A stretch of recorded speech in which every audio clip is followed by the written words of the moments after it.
सरकारच्या विरोधात प्रामुख्याने काही मागण्यांकरिता कन्नड तहसील समोर आमरण उपोषण।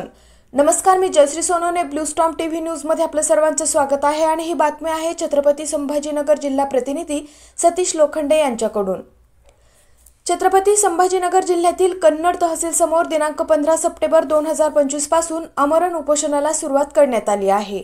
यामध्ये सरकारच्या विरोधात प्रामुख्याने काही मागण्या आहेत त्या अशा की ईव्हीएम मशीनने मतदान घेणं बंद करून बॅलेट पेपरवर जुन्या पद्धतीने मतदान घेण्यात यावे, आमदार व खासदार यांची चालू असलेली पेन्शन त्वरित बंद करण्यात यावी, शेतकऱ्याला त्वरित कर्जमाफी देण्यात यावी, स्थानिक निवडणुकीत तिसऱ्या अपत्य ही अट शिथिल करून ती अट रद्द करण्यात यावी, शासकीय कर्मचारी यांची जुनी पेन्शन योजना चालू करण्यात यावी। या मूलभूत मागण्यासाठी चिंचोली लिंबाजी येथील सामाजिक कार्यकर्ते तातेराव भुजंग व त्यांचे सहकारी गणेश सोळंके, भाऊसाहेब बोरसे, कारभारी कड हे मित्रमंडळ आमरण उपोषणाला बसले आहे। शासनाने या खरोखरच मागण्यांचा विचारविनिमय करून त्वरित अंमलबजावणी करावी अशी जनतेची सुद्धा मागणी आहे।